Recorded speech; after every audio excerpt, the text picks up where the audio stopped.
Before we start, I just wanted to give a quick shout out to Rabbit. I saw about four very interestingly edited pictures of me in your background.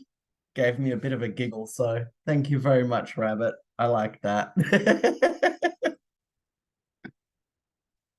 Okay, good to see. Everybody's good. Stella, Bike, Ken, Lamb, Ha. Terrific. Glad to see everybody's well. And let's get started. I'll start sharing my screen in just a moment.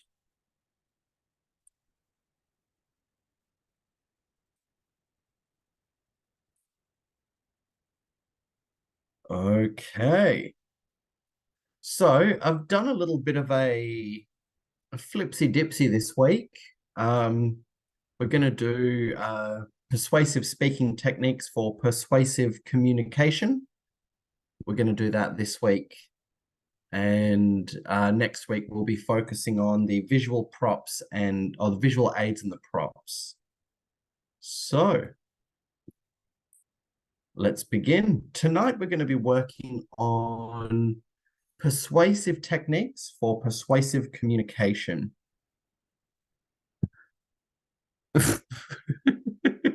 Victoria, that is a gorgeous photo. Okay.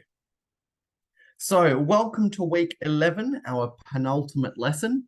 Penultimate basically means the lesson before the last lesson. So next week will actually be our final lesson for this course. So I hope you guys have all learned a lot of very valuable skills that you can take forward into your public speaking. And I look forward to seeing an entire class of masterful communicators. So before we do go into our persuasive techniques this evening, let's just do a quick recap of our lesson last week. So who can tell me something that they remember that was important about storytelling in public speaking? Who remembers something about last week?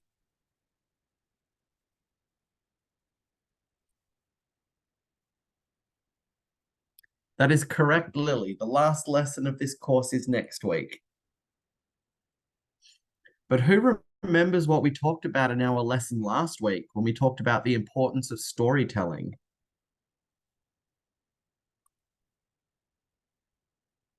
Very good, Tina.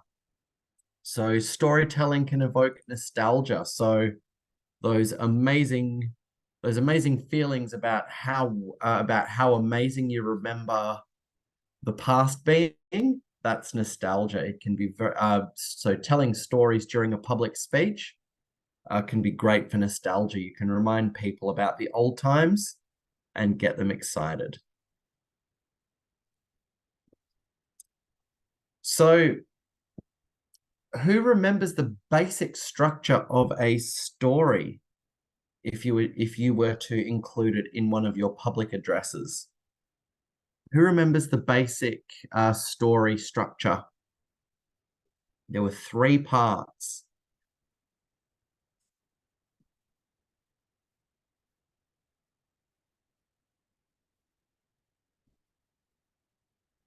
Olivia, where did you go?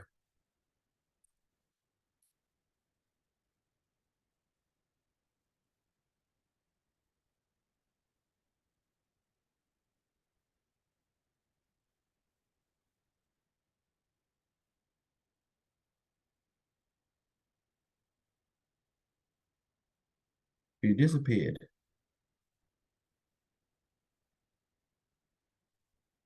Okay, so there were three parts of a story that you can put in one of your public addresses. Who can remember the three parts of the structure of a story? Ooh, not a bad guess at all, Tina. You're not quite right in this answer for this question, but very good guess. And Alice, a good guess too. So with the compelling plot, the relatable characters, and the clear message, very good. But we're talking specifically about point A, a compelling plot. It needs 3 parts to it. What are those 3 parts?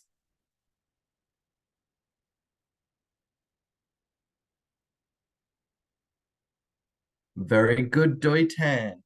So first of all, we start with the introduction of the story. That's where we may introduce the main character. We may introduce the struggles they're going through and what they need to overcome. Very good. Then we have number 2, the body. That is the bulk of the story. So that is pretty much all of the difficulties that our character may face before we resolve the issue with number 3, the conclusion. So very, very good, Doi Tan.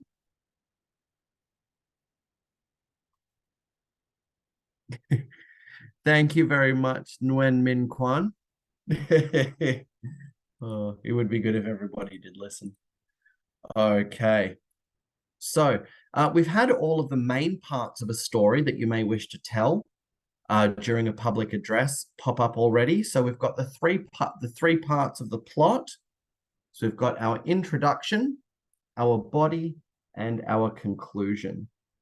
And then we also had the 3 major parts, or the 3 major pieces to make the story work.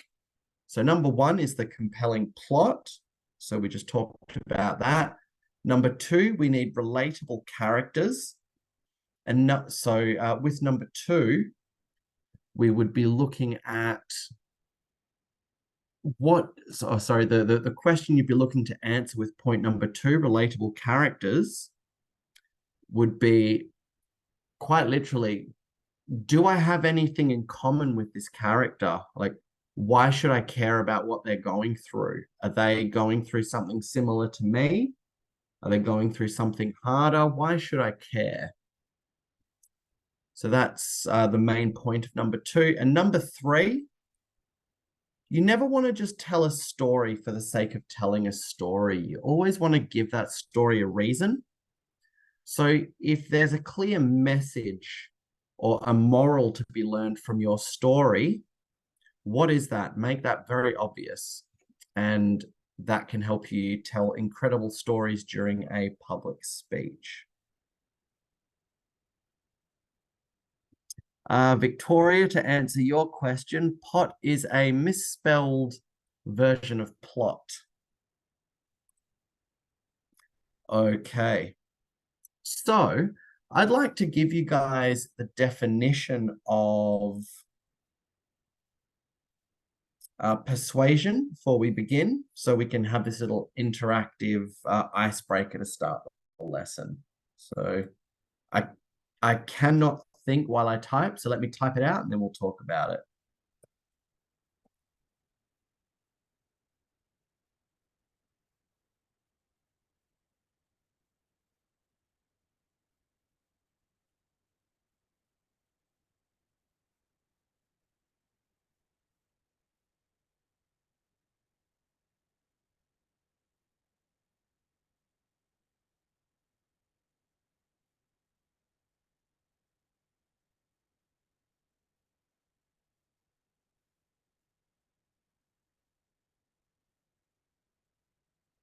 Okay, so persuasion. Persuasion is the act of convincing somebody to adopt an idea, so to believe an idea that you're talking about, or to take a specific type of action that the speaker may desire. So that second part means, so for example, if I was giving a public speech on climate change, I would want anybody listening to adopt my idea of protecting the environment. So, maybe installing lesser powered light bulbs, low flow toilets, all those sorts of things. So if I can get you to do something I want you to do, or to believe an idea that I have, then that means that I have persuaded you to do so. And the way we do that is actually by mentioning the positive reasons. So if I was, for example, to say, like, this is just going to be a really rough example, but if I was to say to Michael, I know you're here somewhere, do this specific act or I'm going to bash you up. That would not be persuasion because I've not tried to give you the good reasons to do something. I've just, threatened violence and said, I'm going to bash you if you don't do it. So that's not persuasion. That's a very important distinction to make. Whereas persuasion is actually convincing somebody to do something by pointing out the good reasons. So, for example, if I was to say, hey, everybody, let's go get some ice cream. It's going to taste delicious. You can pick whatever flavor you'd like. I've even found a place that's quite cheap, so it's not going to cost a lot of money.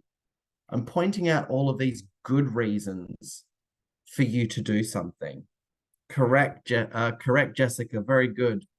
Threatening somebody to do something is very bad. We do not want to do that.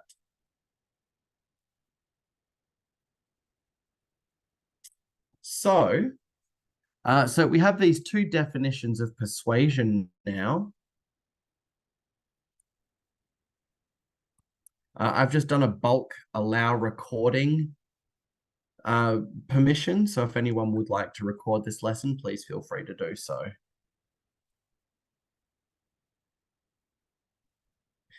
But yeah, so we have these two definitions of persuasion now. So number one is I get you to believe an idea or I get you to believe a thought.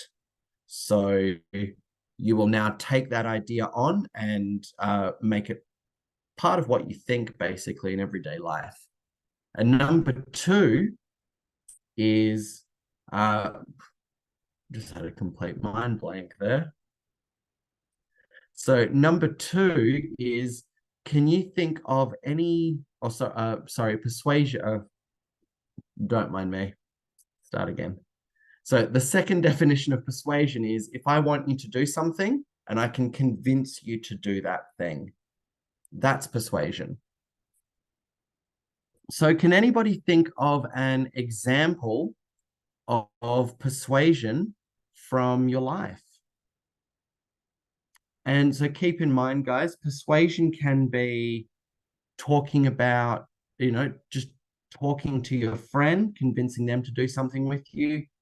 It can go to convincing a group of people or your family, and it can go all the way up to trying to convince, the entire country to do something if you're running for government or something similar. So Ken, what's your example of An example persuasion? of persuasion in our daily lives, advertisement, when the manufacturers, the advertisers, persuade the audience, the consumers, to buy their products. Very good, Ken. You get a score of 15 out of 10 for that answer.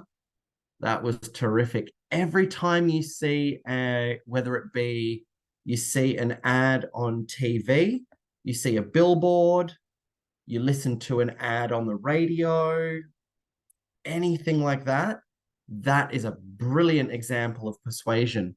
Advertisers are trying to persuade you to buy that product. Is it a can of Coke? Is it a chocolate bar? Is it the newest toy?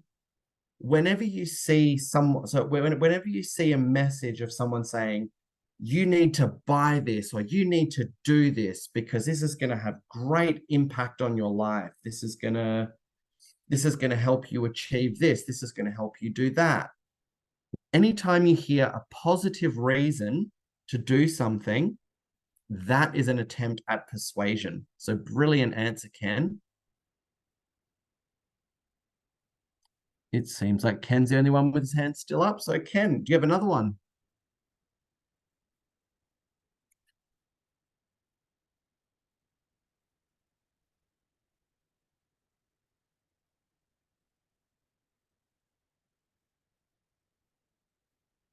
Mary, do you have an example of persuasion? Yes, like I persuade my sister to go to the bathroom when she needed. So you tried to convince your sister, so you tried to persuade your sister to go to the bathroom when she needed to. Yes, Very good. and I Very have more. You have more? Let's hear one more. What's another example of persuasion, Mary? I persuade my sister to go out and play. Don't watch the television too much. Very good. You persuade your sister to go out and play with you rather than watch television. Very good. Yes. Very, very good. That is a great example of persuasion. Well done. Toby, do you have an example of persuasion?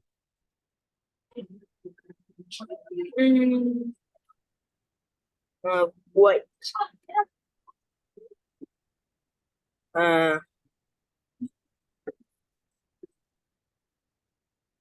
Wishes. I didn't know. And no, I have forget. Not a problem, Toby. You have a think about it. If you can think of another one, put your hand back up again and we'll hear it. Okay, so I'll hear one more and then we will move on. So Stella. Okay, so the one example of projection in our daily life is when I enter a meeting on Zoom. I have like some kind of meeting, and most of them I try to like tell my members my own ideas. So projection can help us make up a decision. Very good, Stella. Very, very good. So the last example that I will offer you before we move on is that who here has had a similar conversation to this? So let me think of an example. Actually, I'll keep it simple. So I'm talking to my friend here and imagine that I'm very young. So I might say something like, let's go outside and play in the backyard. My friend might say something like, do you have any video games? And I could say, oh, come on, let's go outside. It's really sunny. It's lovely weather. We can have fun and play lots of games. Has anyone ever had a conversation similar to that, where they wanted to do something, their friend or somebody else may have wanted to do another activity, but then you've tried to say, oh, but if we play outside, we can, play in the sunshine. It's lovely warm weather. We can play lots of fun games. So that is another example of, very good, Jessica. So that is another example of persuasion.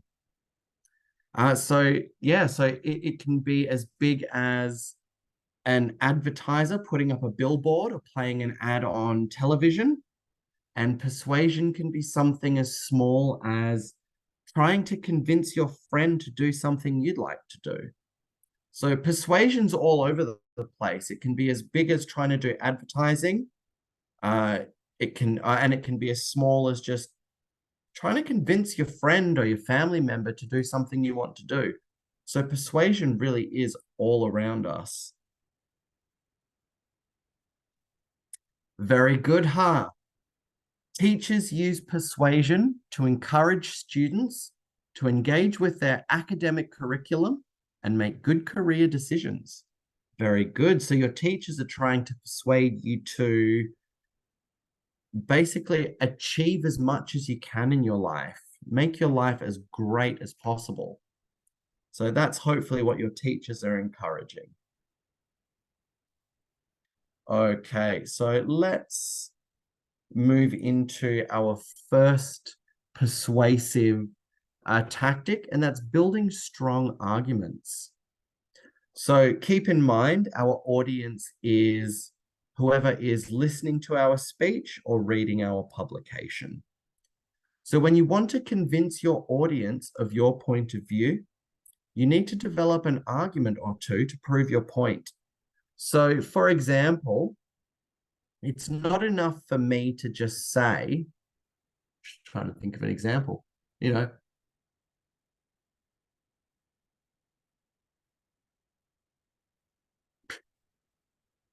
I've gone blank. Wow. Yeah, so it would be, you know, so an example. So I couldn't just make a claim and say the earth is flat. I can't say something like that without proving it or attempting to prove it. So I need to be able to show you that what I'm saying is true. And that is what we mean when we say building a strong argument. So whenever we do build, or so whenever we do try and convince our audience of our point of view, the three things that we need to consider whenever we write an argument, I'll take questions shortly, guys, don't worry. So number one is the importance of evidence. So evidence is supporting information that backs up what I'm saying. So I can say, again, going back to the earth is flat thing. So I can say the earth is flat, but why should you believe me when I say that? So whenever somebody tries to convince you of something or persuade you of something, you always want to consider the supporting information. So besides you, or besides me in this case, who else is telling you what I'm telling you? Is it more than one person or is it just me? Because if it's just me, chances are it's a very weak argument. But if there's lots of people saying, yeah, this is true, this fact is true, then, you know, the more people say it, the easier you'll find it to believe what I'm saying. Number two is sound logic. So sound logic basically means, does your argument move from one point to the next point to the next point in a row, basically? Or do I have to go here to start and then I have to make this big random, present this big random piece of information to jump over here, but then this somehow needs to connect to this fact over here and then it needs to go over here. So sound logic means I can say, for example, this time I'll say the earth is round. And my logic would be that there have been many space probes sent out into orbit to take photos of planet Earth. And we can see through those photographs, planet Earth is a sphere.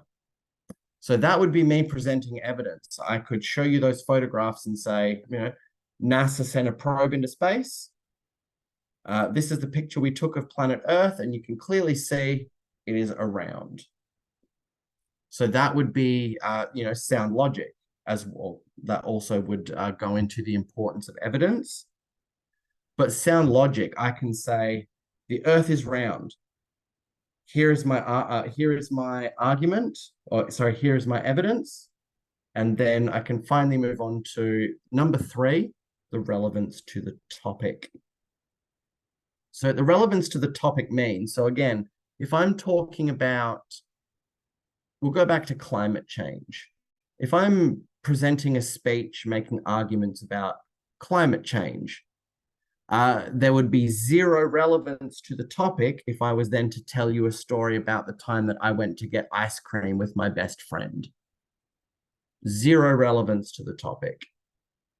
But if I turn around and present maybe a piece of evidence or an argument on the topic of global warming, and, you know, so for example, it may be the depletion of, you know, studies show the depletion of the ozone layer has led directly to the increased heating of our planet.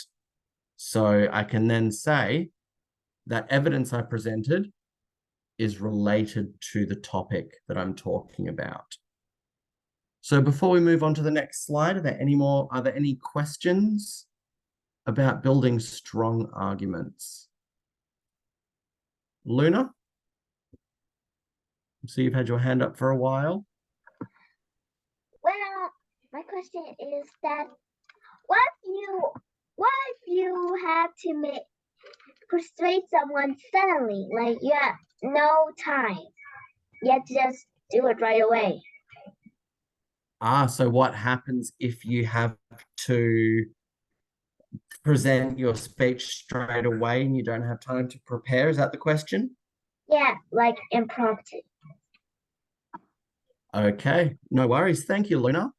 So if you have to give an impromptu speech, I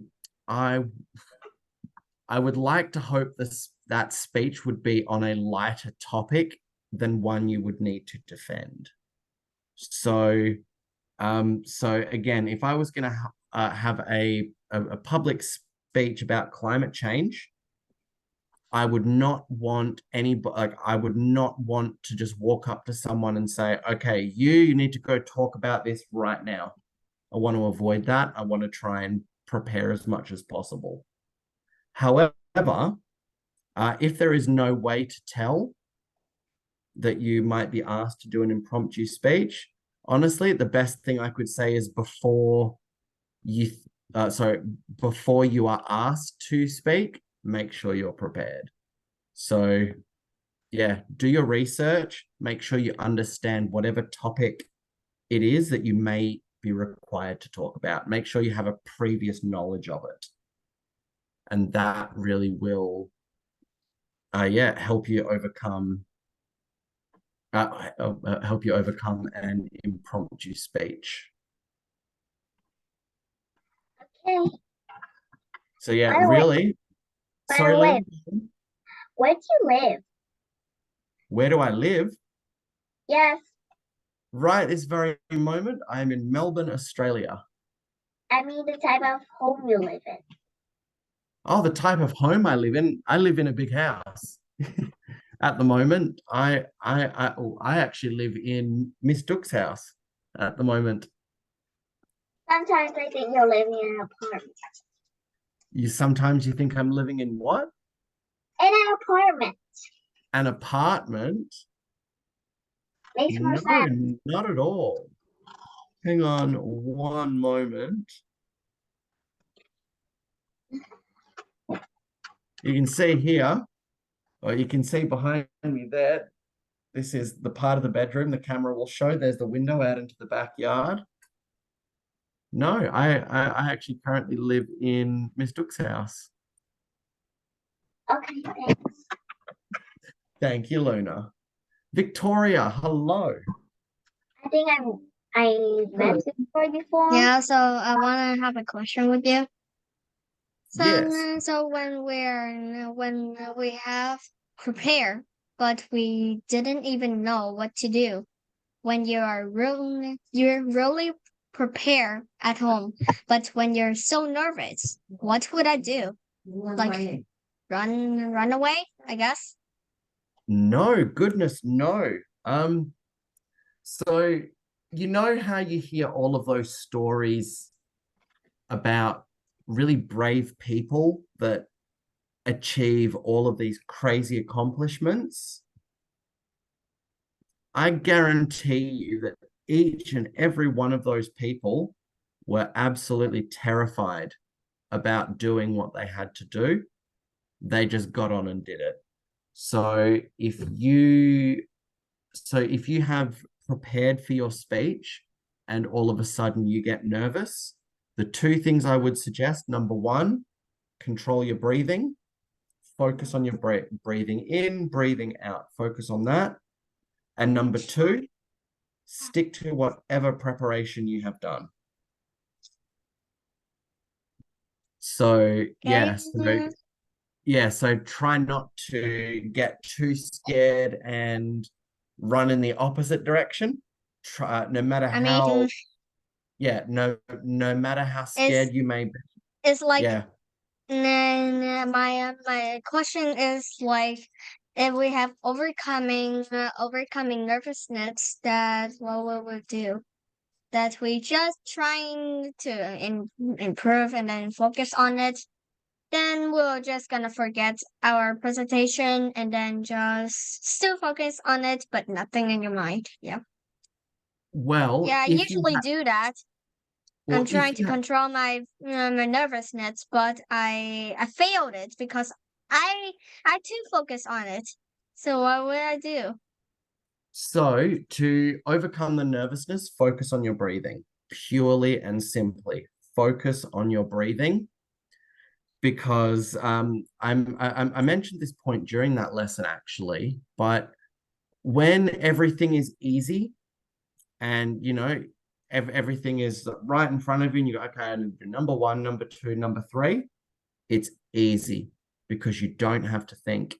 But as soon as you get nervous and things maybe start going wrong or whatever may happen, so yeah, no matter what happens there, just overcome those nerves. No matter what, deliver your speech. Focus on your breathing, control your breathing, deliver the speech.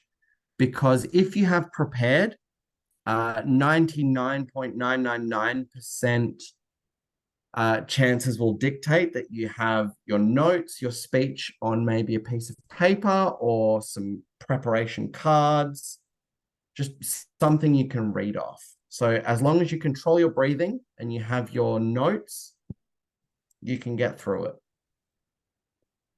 Yay. Yeah, I'm scaring myself. Honestly, though, the biggest tip I can give you is that no matter what is said, so whether it's me telling you to control your breathing, make sure you have your notes handy to read for your speech if you forget, make sure you do this, make sure you do that. These things are all going to take time and effort to practice and get good at.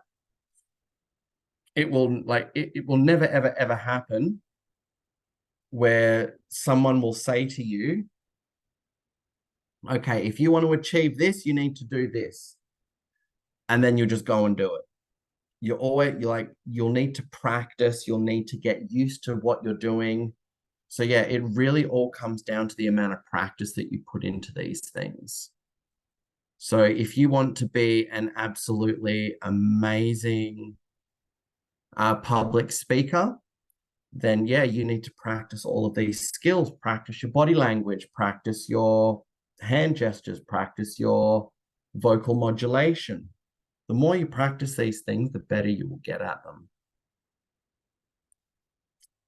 My apologies, guys. I will be right back. I need to go to the bathroom. I shall be back shortly.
Okay.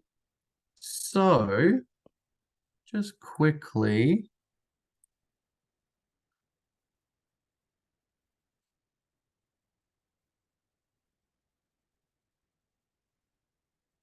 Okay. So, before we move on, do we have any questions about building strong arguments?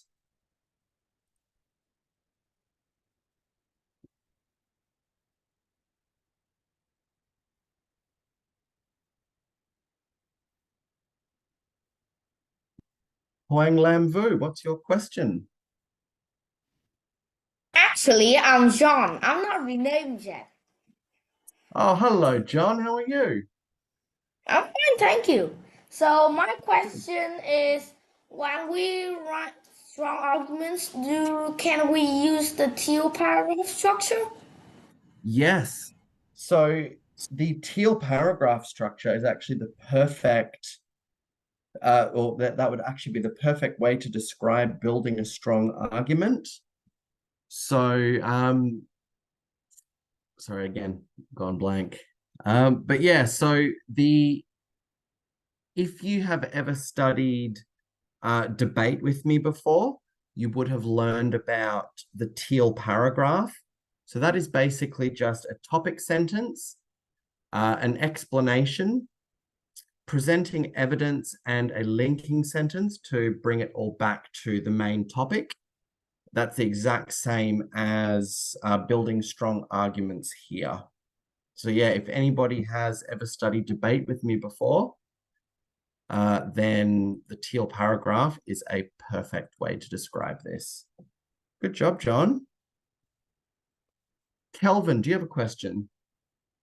Yes, I would like to ask that, like if we have a speech and we prepare for it a lot of time, but when you stand in front of a crowd, you are nervous and you forgot everything you have learned and you have prepared. So what should you do at that time? So with that one, I would definitely say the same two things from before. Number one, control your breathing. Focus on your breathing and make sure that is steady and stable. And number two, if you have prepared for your speech, then there's a 99.999% chance that you will have either the speech fully written out or you'll have dot points on note cards to help you remember the parts of your speech. But either way, if you've prepared for a speech, you should have notes. So that and controlling your breathing, that will get you through anything. Okay, thanks. You're very welcome. Luna, welcome back. So let's say that what if you have to persuade people, but you don't really agree on the persuasion, like you have to, but you don't really agree with it. So what happens if you have to present a speech that you don't agree with? Is that the question? Like debating, like they share teams and okay. you don't agree with. Okay, yeah, I understand that. So what would what do you do? So anything that I'm going to try and put this as plainly as possible. So anytime you have to present an argument or a speech that you don't agree with, so that will usually always happen in a debate, like Luna pointed out, quite honestly, the best thing you can do is try and use your brain, not your heart. So, when we feel emotions and we feel feelings, we tend to kind of make sometimes quick decisions. We don't really think about it. It's just, I feel like this, so I've got to do this. My honest advice to that is develop a sense of self-discipline. So if you don't agree with something, research it and learn as much as you can about it. because there might be a piece of information that you learn that actually changes your mind. Or in the case of debating, you just need to gather evidence, develop arguments, and present the case. So really, the only advice that I can properly give you there is don't think about your feelings. If you don't agree with it, do the research anyway, because you might learn something that changes your mind. Okay, then do you agree? Do you think Columbus is a good person or a bad one? Can you ask that again, Luna? Do you think Columbus is a good person or a bad one? Christopher Columbus? Yes. Yeah. Now, that is a very tricky question. So I think overall, Christopher Columbus's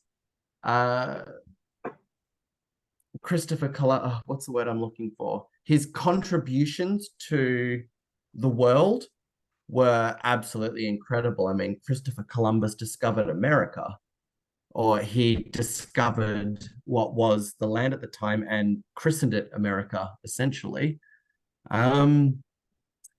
But there were a few things I believe, back then, things like slavery, basically how society was back then.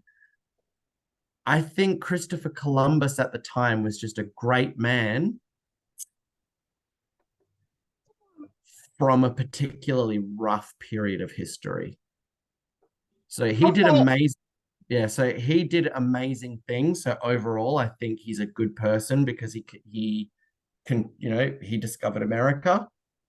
But I think, like things like slavery and the really bad things at the time, I think that's just how it was. And I think if any of us were alive back then, I think we would probably think and feel the same way as back then. Because the only reason we really believe what we believe now is because of today's society, what everyone else believes, our friends, who we talk to, what they think, that affects us. I'm going to say that Columbus was let's just say a minor monster. Plus he discovered nothing. So you think he's a minor monster? Plus, the fight that wouldn't have decreased if Columbus hadn't discovered it for the rest of the world. Yeah. So obviously Christopher Columbus didn't discover America in the sense of he was the first person to ever find it. But yeah, because Christopher Columbus landed on America, which I believe he was actually aiming for India, because he landed on America, he created that country.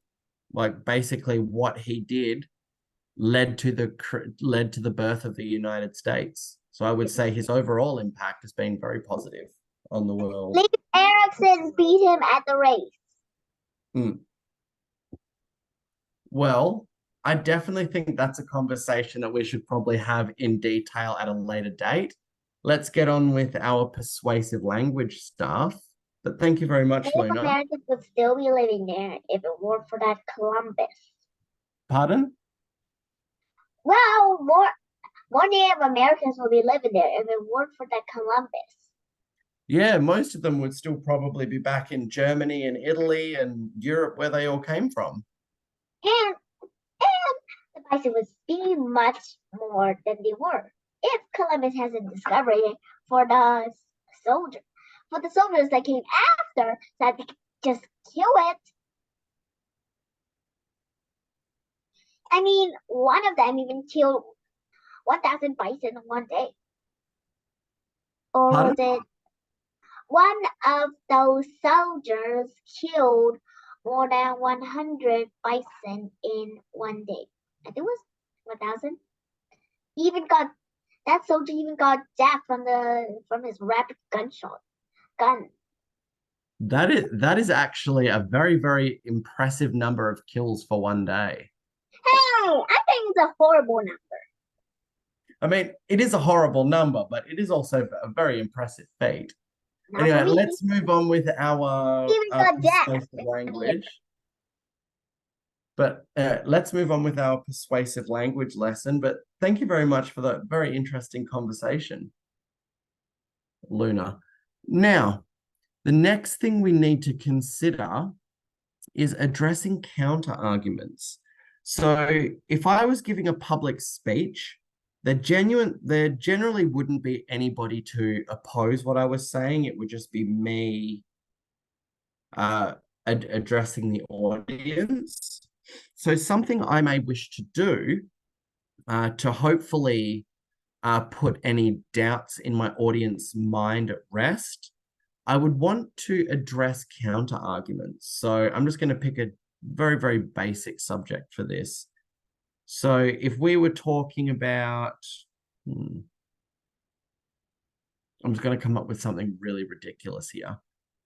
So if I was to say, if you eat poison in a small enough dose, it won't kill you, and it will actually, it will actually improve your overall tummy health. It'll make you feel better.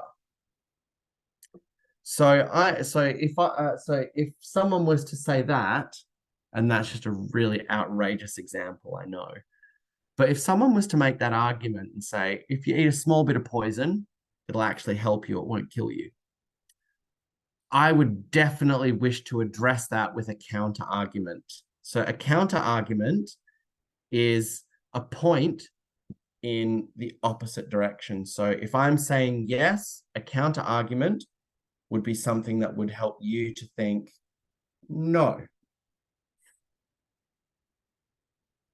So yeah, so basically a counter argument is just meant to weaken and dismantle an opposing viewpoint. So yeah, so if I was to say blue is the best and you were to say red is the best, a counter argument for me would be, I don't even know. I can't even think of an example for that. But yeah, so on the topic of counter arguments, I'll throw this out to you guys. Who can tell me why they think addressing a counter argument may be important in a public speech? Why do you think it may be important to address counter arguments in a public speech? Vike, is that bird poop on my shoulder? Hello, sir. Can you say it again? I just disconnected my microphone. No worries, my but is that bird headphones. poop on my shoulder? Yes, sir. Everyone gets the full view. Oh, thank you Full view very of my much. beautiful artwork. I hear it's good Anyway, luck. But yeah, on to the question. Why is addressing a counter argument an important part of public speaking? well, it's important because, like, when oh no, my internet is unstable. It's important because, like, when, for example, like you're on stage or like you're debating, then if you don't address the counter arguments, addressing the counter arguments sort of help you like have a foggy idea of what the opponent is going to say, and then you can find like you can prep ahead of time some counter arguments for their arguments, and it helps you. Yeah, and that's all I say. I actually managed to make sense of that, Vike. Very good. So, if you address a counter argument, specifically in a debate, for example, if you address a counter argument, you are taking away somebody's ability to say you are wrong. So yeah, so addressing counter arguments ahead of time can be a good tactic. So you can say perhaps well, actually no, that's going too far into specifically debate. But so if I was giving a speech, I may address a counter argument by saying something similar to, the people that disagree with what I'm saying may say that, and again, I'm going to go back to the flat Earth versus round Earth theory for this example. So I may say something like, people that disagree with me may try and say that the Earth is flat. However, then I would maybe present some counter argument, some counter evidence to support my argument. Or I may just wish to just present the argument itself. But basically, I'm trying to prove people that disagree with me wrong when I raise a counter argument. Now, another quick question. Why is addressing opposing points of view an important aspect of public speaking? Mimi. I think it's important because I think it shows the people that you have considered multiple sides of the issue or the thing that you're talking about. Brilliant. Absolutely correct.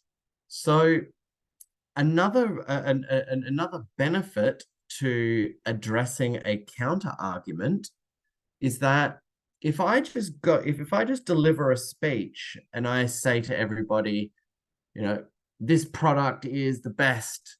If you use it, you're going to be very healthy. You'll be very fit. You'll be very happy. You'll love this product.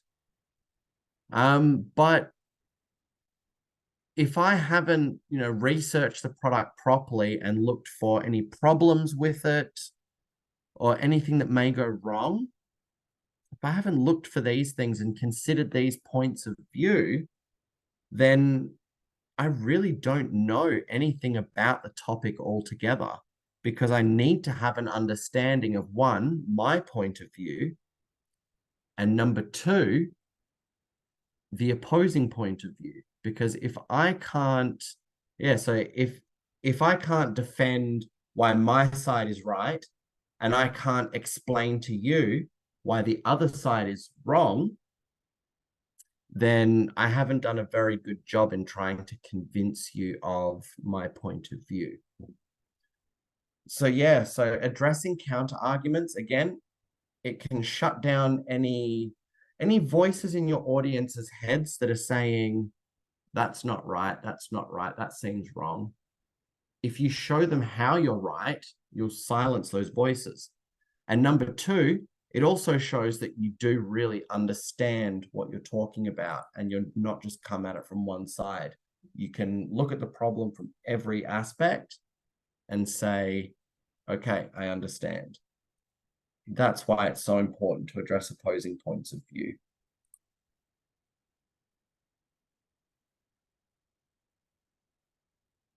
And very good, Ha. Very good indeed.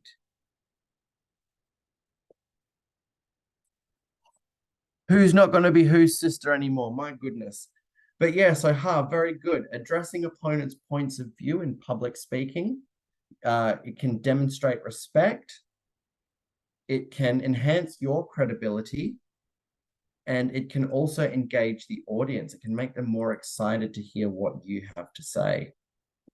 I really like how you guys are thinking about this. You guys are really impressing me this evening. This is great. Okay, now you'll notice here that you'll see exploring persuasive writing techniques. So this list of 10 techniques that you see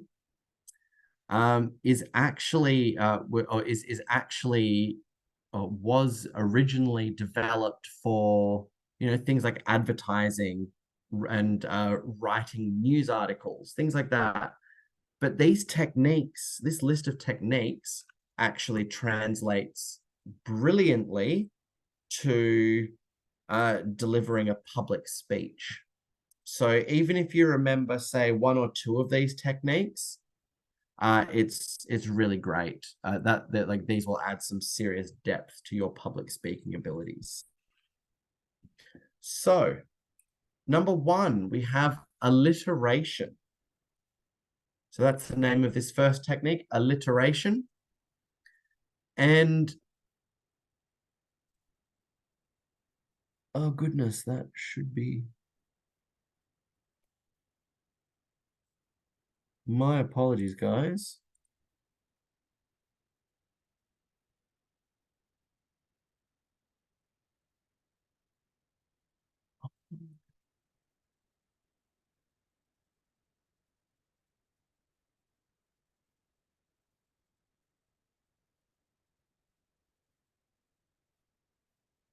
There we go. Okay, here we are. So the first technique was alliteration. And alliteration is the repetition of the same sound in quick succession. So when you hear a sentence like, Peter Piper picked a peck of pickled peppers, that constant p, sound, that is hopefully going to make that phrase more memorable to you, whether you remember the exact words or whether you just remember that p, all those, that constant use of the p sound in this example. Just something that's going to help you remember that point that was being made.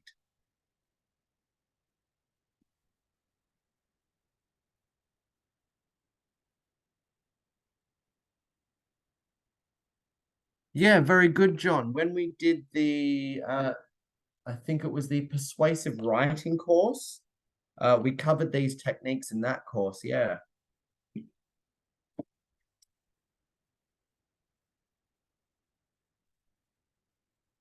Okay, before we move on, Mary, do you have a question? Yes. Why we tell story but we cannot tell joke?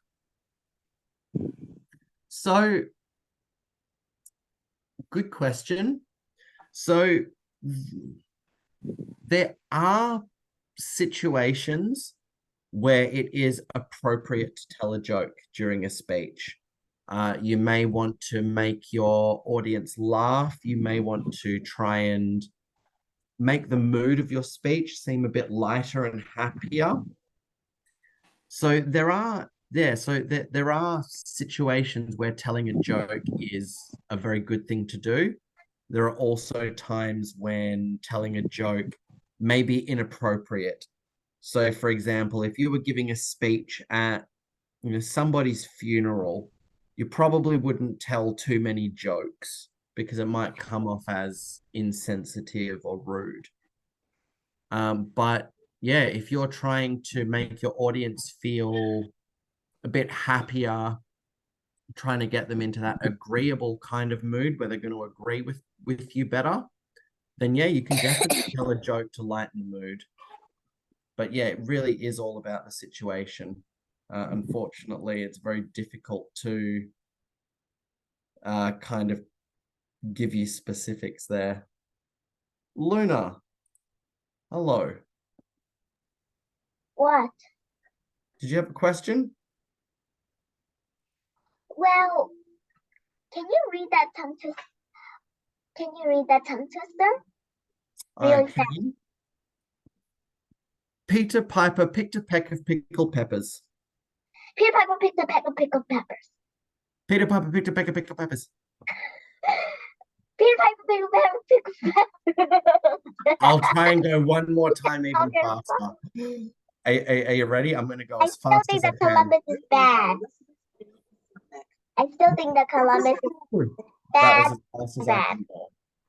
But yeah, anyway, so this is our first technique, which is called alliteration. So if you were to use this in your speech, you stand a very good chance of getting people to remember your message.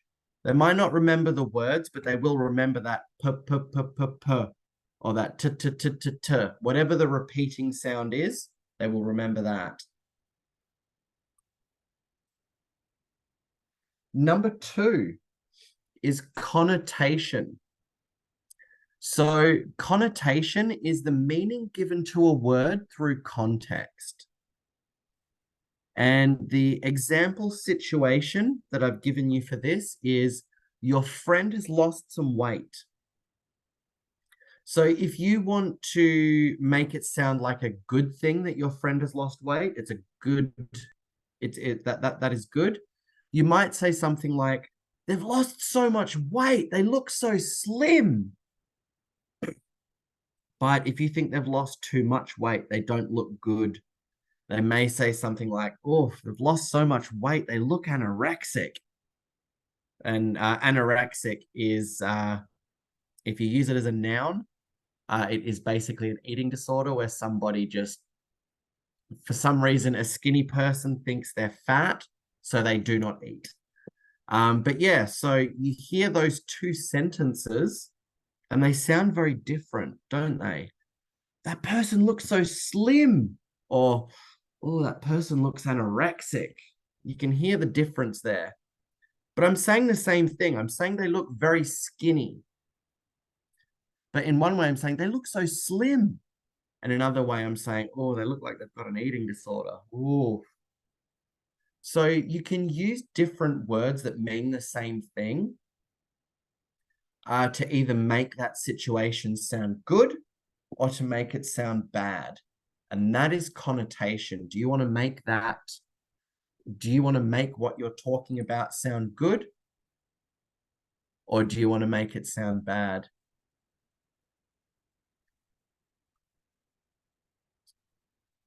Oh, Michael, no, you're not rapping about that. Good heavens.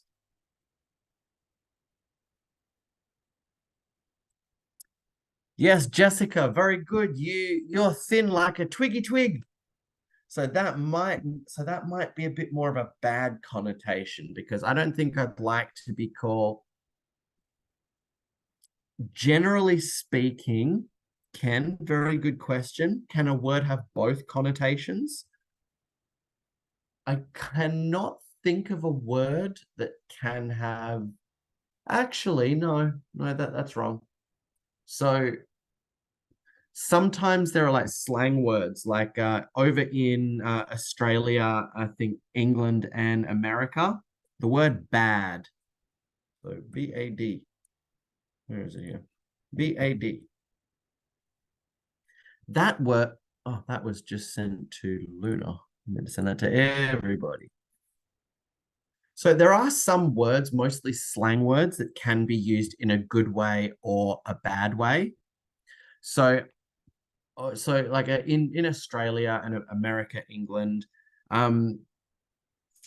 if you think this is more of a slang word that guys would use to describe girls they think are pretty, or that they think are really pretty. They can say, oh, she's a baddie, or she's bad, you know.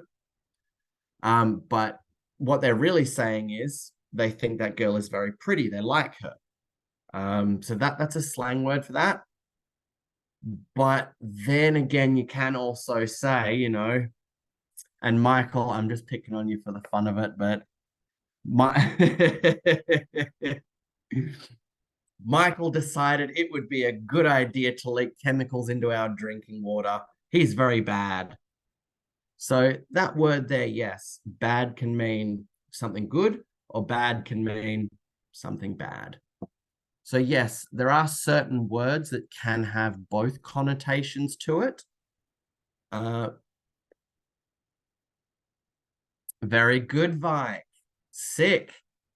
So Vike brought up another slang word. So this is more of an Australian thing. But if I was to say, so I don't know, let's say I was walking down the street, and I'll use Vike as the example. But if I was walking down the street and Vike did a backflip, I would say, oh, that's sick. But what I mean is, that's really cool. Or of course, if I'm not feeling well and I'm vomiting, or I need to lay in bed so I can get better, I can be sick. I'm not well. So yes, there are certain words that can have a good connotation and a bad connotation.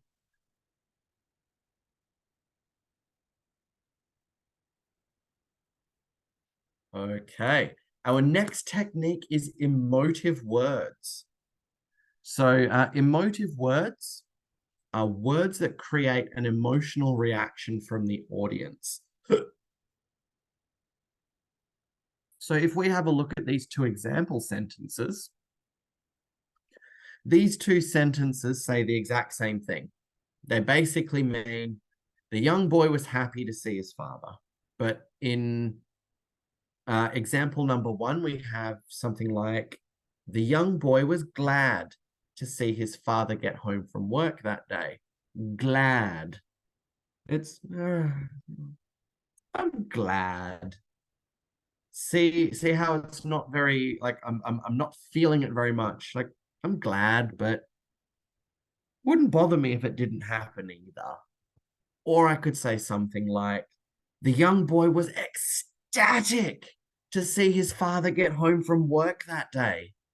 Like, even in my voice, how those sentences come out, you can hear the difference there.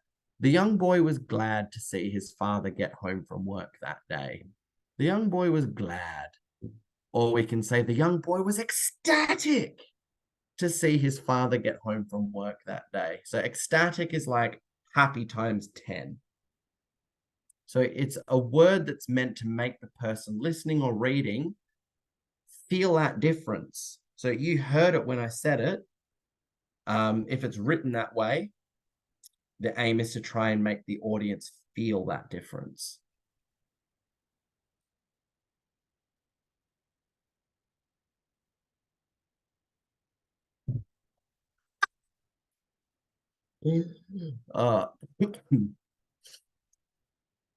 Hannah, not a bad attempt there.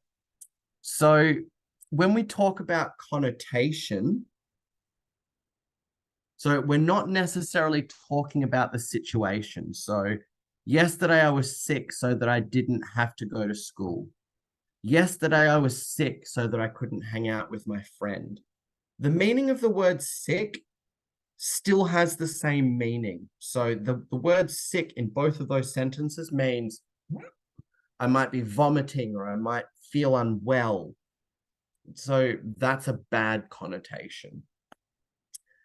So for example, the definition of the word would need to change. So if I was to say sick, so if something really cool or really good happened, I'd say that's sick. But if and that means that's good. But if I was, if I was feeling ill or I was vomiting or wasn't able to take this class right now, I'd say, oh, I'm feeling sick. And that would be the bad connotation to it. But I like that you're thinking about that, Hannah. Very good. Very good. Okay, let's have a look at our next technique. We have evidence. So we have spoken about evidence earlier this evening in the how to construct a strong argument section of the lesson. But evidence is information used to support your argument.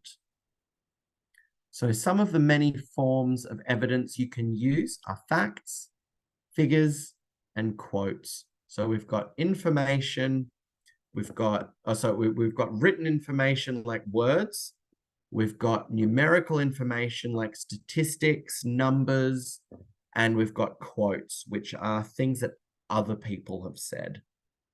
So we have lots of different types of information, evidence that we can use.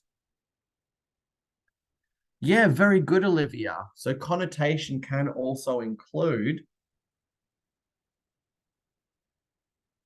actually, so the way you've mentioned that there, Olivia, pray and pray with the E and the A, those are two different words. So that would not be an example of connotation, because pray with the E means a lesser species that is likely to be hunted by a stronger species. So the gazelle would be prey for the lion, for example.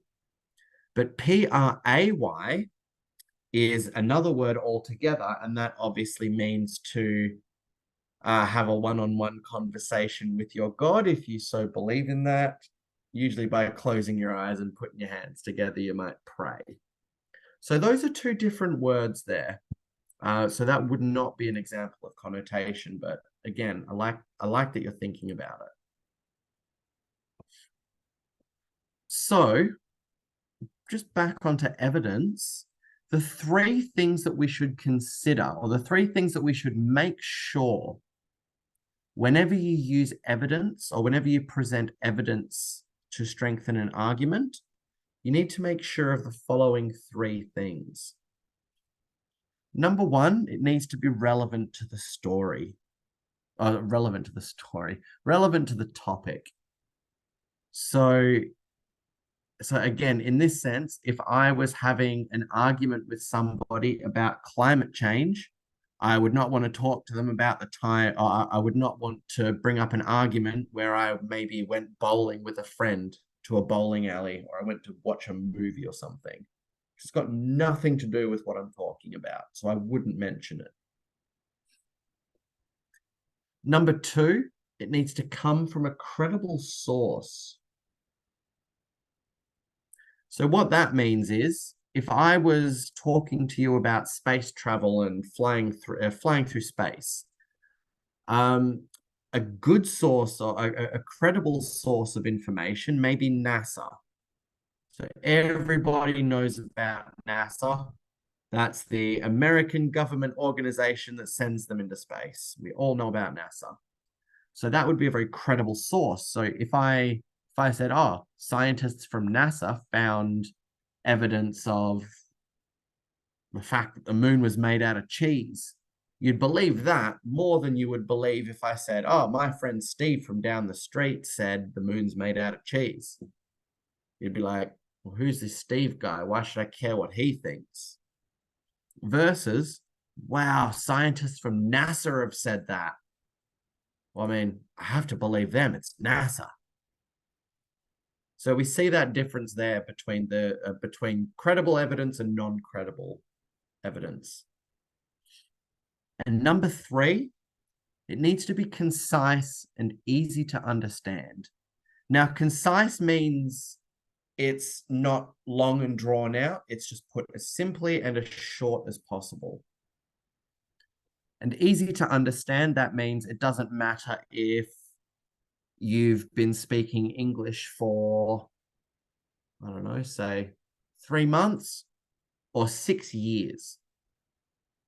Everybody in between those, everybody in between those two times should be able to understand the evidence you present. Because if they can't understand it, then they're not going to believe it. Okay, so before we move on, I'll take some questions. Luna, do you have another question? So away. I wanted the right answer from you. Is Columbus bad or good? Okay, so in my opinion, overall, I would say he did more good than bad for the world. So I would say he's a good guy. I'm saying that he's just good for the Europeans. Yes, but also keep in mind the world was very different back then. So they had different beliefs. They thought different things than what we think now. He wanted to be good. He couldn't even just make friends with the Native Americans. Or try to protect them instead of just invading. I personally agree with you. I think, yeah, they probably shouldn't have done what they did if they could have avoided it. But you also need to think these people got off a boat onto a strange land, and then they had...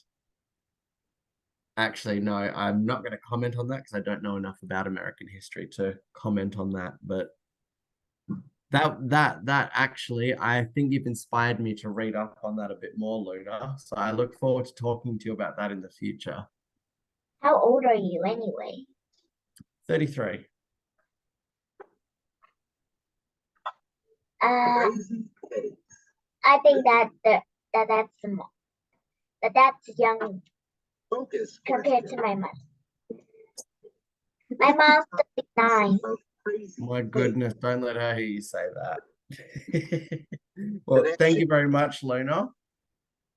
Okay. I hopefully Oh, shall look, speak you know to how you to later. untangle this thing? Look at this. Do you know how to do this? I could figure it out with enough practice, but I want to get on with my lesson now. So I'll talk to you a bit later about that. Anna, what's your question? I mean, how can I improve? I am going to have a speech in my province, but when I practice it in my home, I always say like a sentence. I always say a lot of the words, and you know, like a lot of words like that. How can I Okay. improve it? So things like, yep, you know, okay, yep. Words like that are called filler words. And people tend to use filler words when they feel nervous. They don't mean to. It's just that sometimes their delivery might not be as smooth as they want it to be. So they will end up trying to fill the silence with ums, ahs, and like, you know, yep, things like that. So really, the best defense against speaking like that during your speech is to practice your speech so many times that you cannot forget it. Because the more you practice a speech before you deliver it, the more confident you will be with it. And I've learned that lesson the hard way myself. There have been speeches in front of 1,500 people that I've had to deliver. And I practiced, and the speech went off without a problem. And there have also been groups of 10 to 20 people that I've had to speak to that I just thought, oh, it's only 10 to 20 people. It's not that many. And it ended up being a really uncomfortable, clunky kind of speech because I didn't put that effort in to be comfortable enough with the speech to deliver it confidently. So yeah, really, it's just practice the speech so much until you cannot get it wrong. But I have to do 2 presentations, but I just have 2 weeks. Do you think that enough time?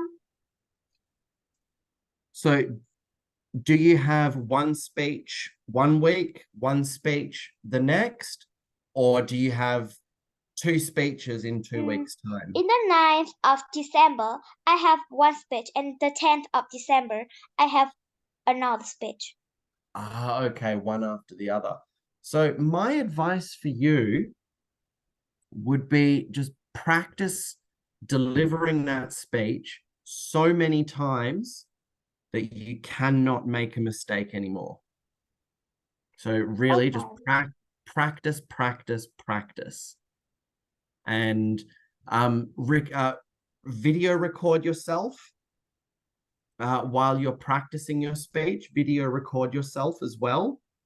That way you can watch the video and say, I really like how I said that, but I think maybe for this part, I might try and work on not speaking so fast. Or you'll pick up on things that you go, oh, I can do that better.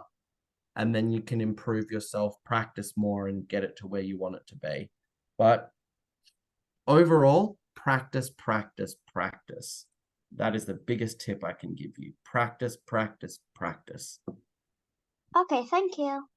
You're very welcome, Anna. Okay, let's move on to our next technique, guys. We have exaggeration. So exaggeration is an overstatement used to show severity or passion. So the example situation that I've got, and I'm sure everyone here has had something similar. I know that I have a lot of dramatic friends that like to exaggerate, but our example situation is a woman finally manages to contact her friend after trying to call her all day. And then in brackets, she tried to call her maybe 12 times throughout the whole day. But she might say something like to her friend, she might say something like, I was so worried. I called you like 100 times and you didn't pick up. Now we can see there, just above it, we say, she maybe called her friend 12 times, but she's exaggerated to show, say, I've called you like 100 times to show how seriously she was worried about her friend. Now, the biggest tip about exaggeration is do not use it too much, because if you use exaggeration too much, people will eventually just say, oh, I'm not going to listen because they're just going to exaggerate. I can't trust what they say. But if you use exaggeration in the right way, it can actually be correct, Ken. It is an informal technique.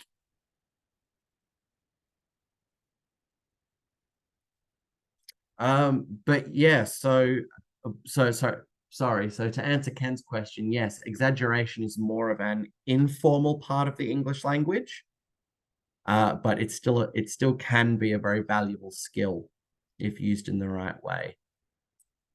And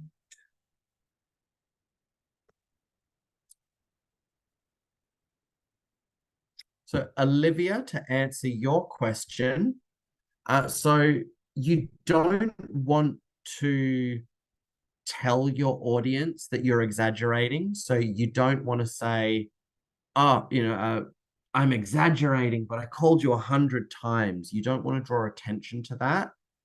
The point of exaggerating something is to make it seem like a more important situation. So that's why we want to use it. Either we're very passionate about the subject, or it's very serious to us and we need to fix it or deal with it. That's where we would use exaggeration.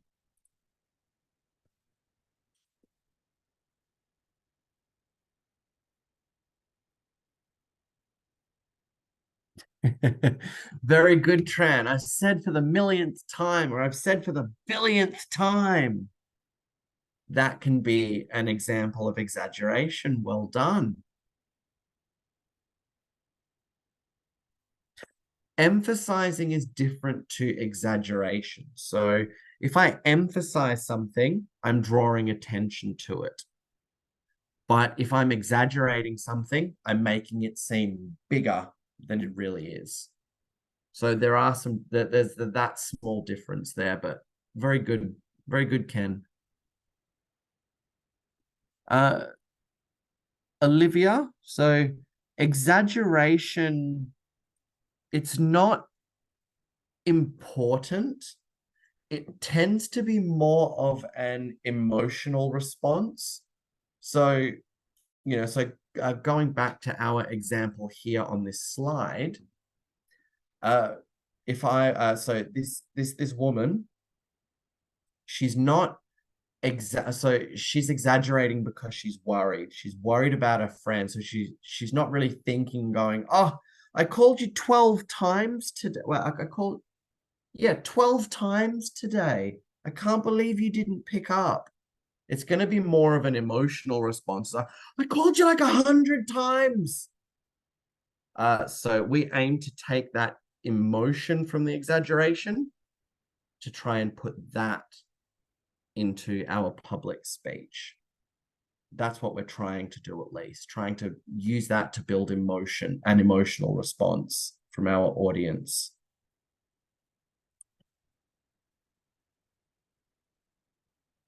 I will try my hardest, Mike. I will try my hardest not to take offense to that.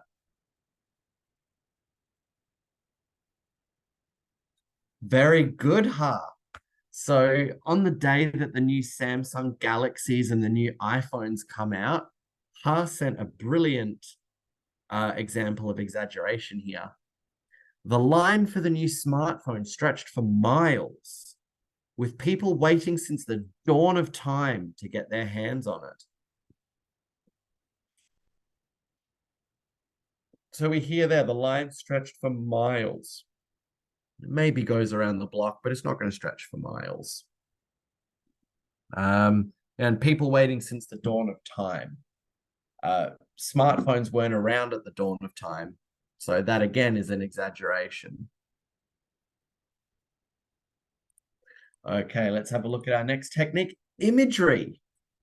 So imagery is a very detailed description of something intended to paint a picture in the listener's head or to change their opinion on something. So the best example of imagery I can give you right now would be if I was to say to everyone here, imagine a car, and that's all I said, imagine a car.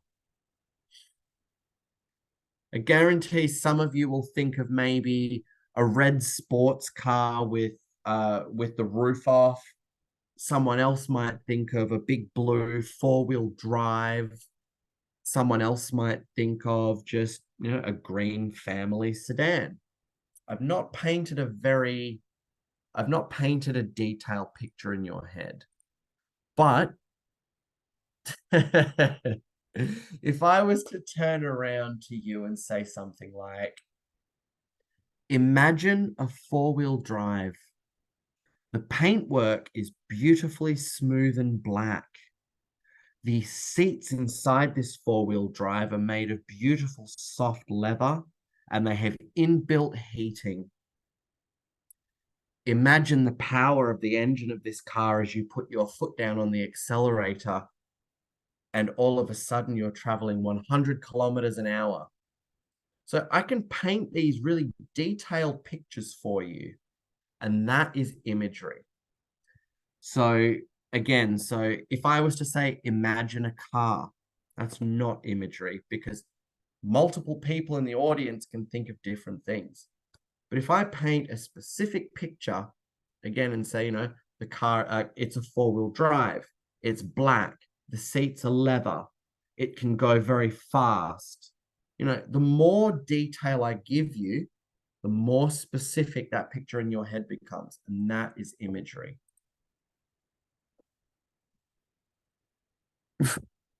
No, Victoria, I am not. Okay. So our next technique is called metaphor. Metaphor. And metaphors encourage an audience member to connect ideas together.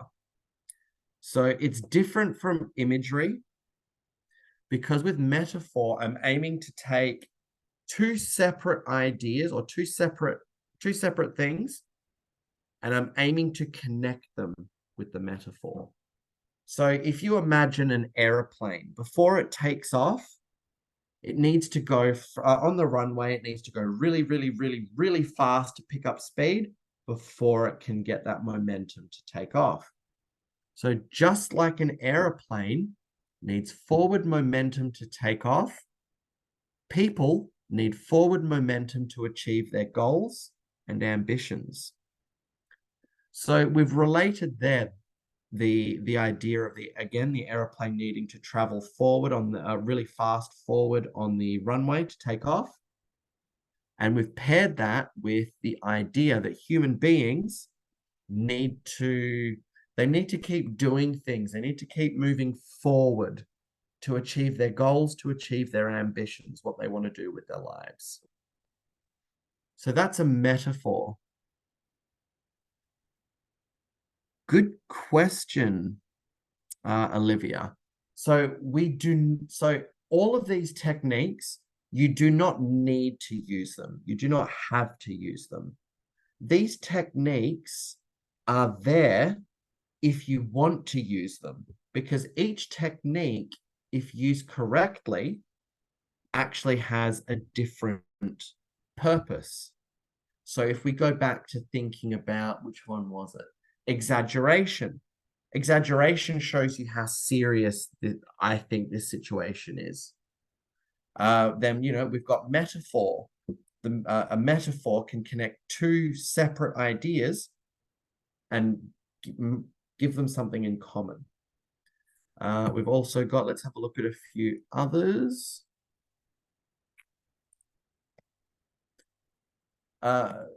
Evidence, emotive words. So emotive words, I want you to feel something. Evidence, I want to prove to you that I'm telling the truth or that what I'm saying makes sense. Connotation, we can, change the meaning of a word depending on how we use it. And alliteration, a little memory trick, trying to get people to remember things.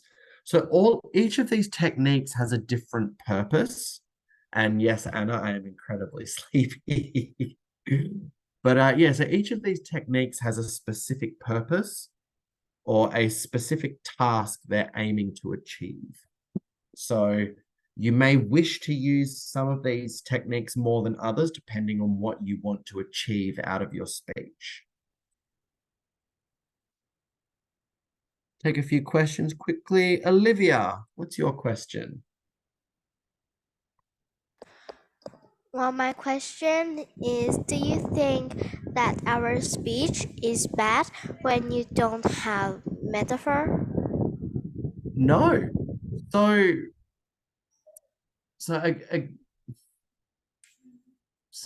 my apologies. I'm just thinking about what I want to say. But these techniques are there to help you. And the way they help you is if you use them in the right situation. So, for example, I would not use exaggeration. Where's the situation I would not use exaggeration? Let me think on the fly here.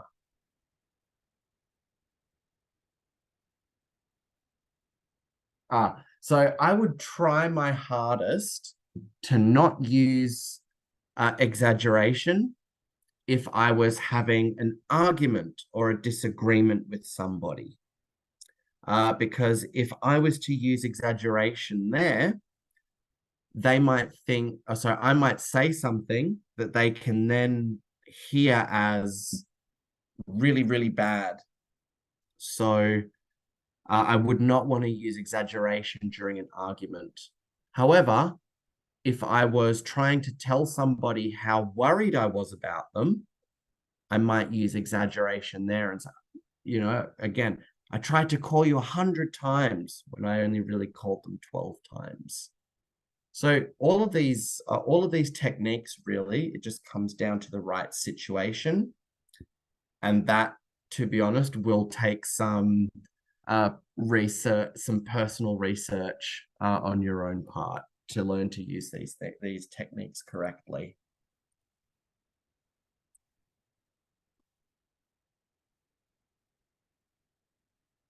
Okay, repetition.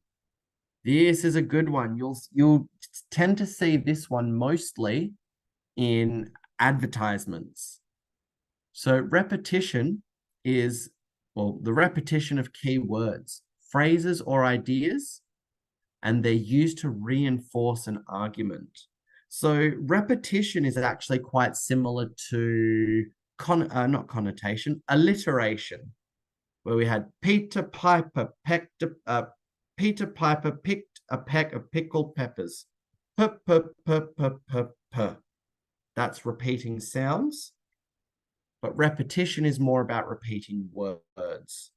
So my example here would be, with more power, more boot space, and more kilometers per tank of fuel, there is no reason why you shouldn't be driving the all-new Mazda 6. So in this instance, we've used the word more with our repetition. So what we're aiming to do there is get the word more stuck in the listener or the reader's head.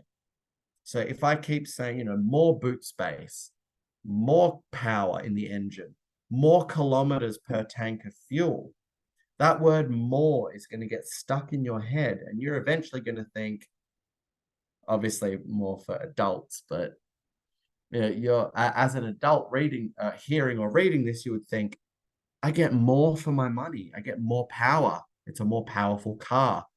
It's a bigger car. There's more boot space. There's more space for my stuff.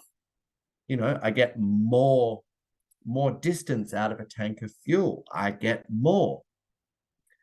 And somebody listening to or reading that can really affect the way they think about something. So in this case, this Mazda 6 car, hearing that more, that's going to get that stuck in their head, and they're going to associate that car with more value. So that's the power of repetition. And as a former car salesman, I used to use repetition a lot on phone calls to potential customers.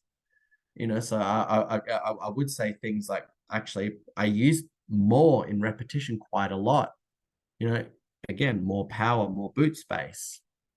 And I actually convinced a lot of clients to, if you ask that again, Victoria, I'll turn this lesson around and we'll go home. Okay, we only have a couple more of these left and then we're done, guys. Thank you for your patience here. So the next one is rhetorical questions. And a rhetorical question is a question with an overly obvious answer, so it doesn't need to be answered. And the reason we use these is to get our audience to start agreeing with us. So if I was giving a speech, let's pretend that you guys all go to the same school. I've come into that school and I'm going to speak at your assembly. Let's say that I want to try and convince your school to give all of you students a longer recess break. So if I'm giving my speech, and in the middle of my speech, I turn around and ask a question like, who thinks recess should be longer?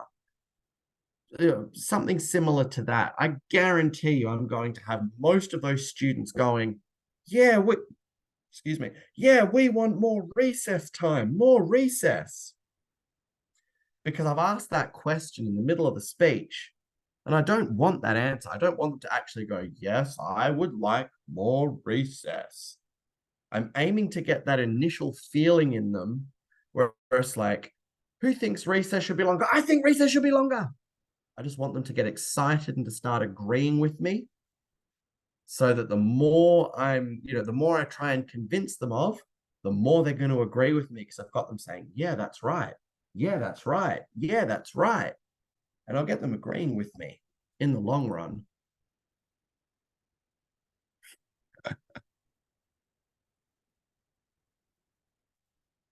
Correct, Vike. The boot is an Australian slang word for the trunk of the car, the boot. You put the groceries in the boot of the car, you put them in the trunk of the car, same thing.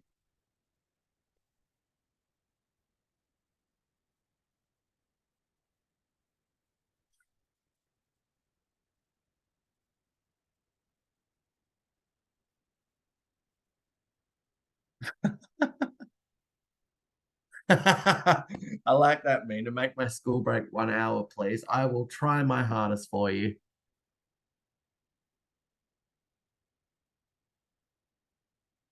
That's right. Good thing we all learned in this class and there's no recess. Good.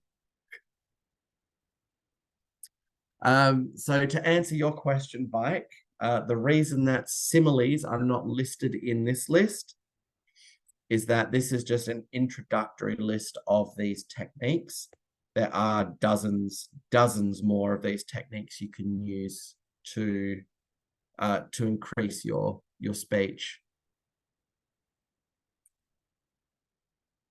Okay, and I believe this is the final technique I have for you this evening, and it is called tone. Now, tone in this context is different from vocal modulation. We're not talking about, does my voice go up or down? Different thing altogether. Stop laughing, Mike. So, tone can be measured by a speaker when they're preparing their speech. So this is something that the speaker wants to look at before they go on stage. This is during the writing stage of the speech that we're talking about here.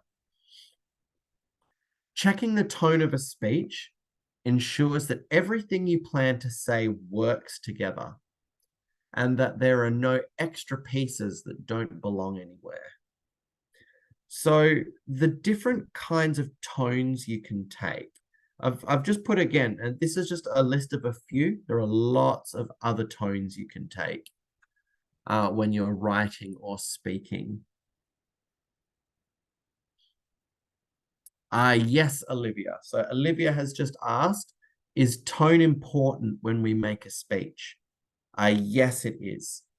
So your tone, so what you're talking about will determine the tone that you try and speak in. So, for example, if I was giving a speech about space travel, I would try and be logical about it. I would need to be rational. I would need to be rational. I would need to be reasonable, and I would need to be analytical. So I'd need to make sure that I'm, checking all my evidence, going over all my facts, making sure that I am correct. So I want to be very logical in this. So for me, if I was to give a public speech about ballroom dancing, I would be very informed because I'm very knowledgeable on the subject and I'm very well read on the subject. So I would be able to give a very detailed speech about ballroom dancing. If I was to speak about anything I can really think about that I'm passionate about is wrestling. So if I was to give you a speech about professional wrestling, WWE, John Cena, all of that sort of stuff, I would be passionate because I love it. It's my favorite thing in the whole world. So I would get emotional about it. I would talk to you about it. I would be ardent, which is very enthusiastic about it. You would be able to feel my passion if I was talking about wrestling to you. And finally, if I was just hoping to give you a light-hearted speech, maybe to make you laugh a bit, try and lighten the mood, I would try and be witty. I would be humorous. I'd be light-hearted. I'd be telling jokes. Versus if I was giving a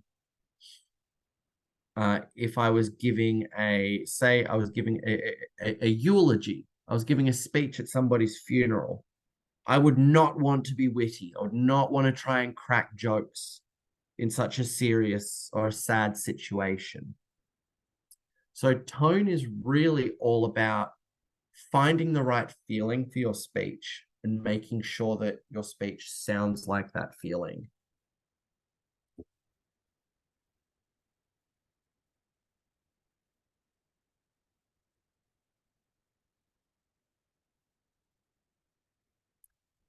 Yes. So to answer Olivia's questions, tone.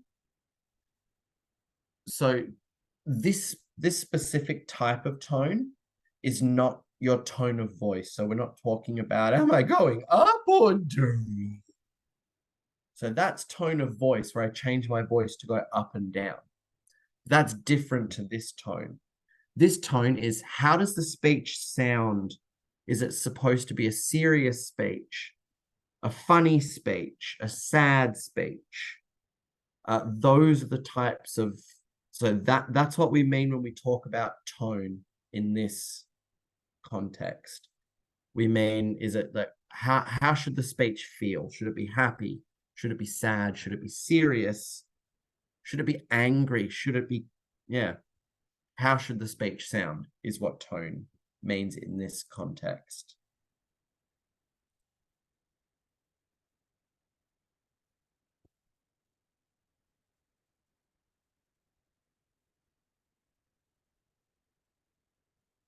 Okay.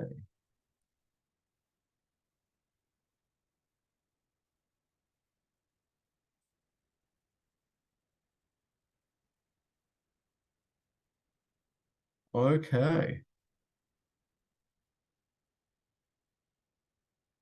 So we've been through all of the we've been through this list of persuasive techniques now.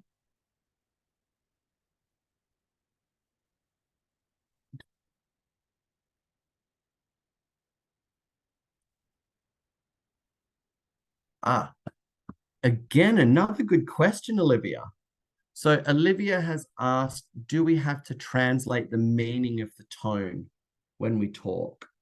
No. So your tone, the tone of your speech should be very self-evident. So in that respect, if I was to deliver a speech, and I've written the tone of it correctly, you should be able to tell, is this a happy speech? Is this a sad speech? Is this a serious speech? Is this a silly speech? So that's the tone that we're talking about right now. So is it happy, sad, serious, funny, angry? Yeah, so those sorts of things should come through when you're giving your speech.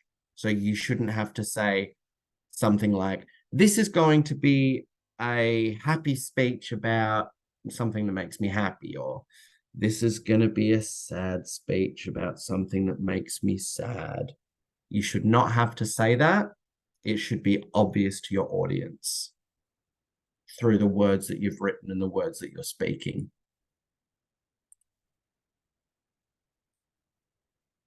Okay, so we talked about building strong arguments and our persuasive techniques this evening. So if you've got any questions, I'm going to start taking those now. So Vike, you look like you've got a question.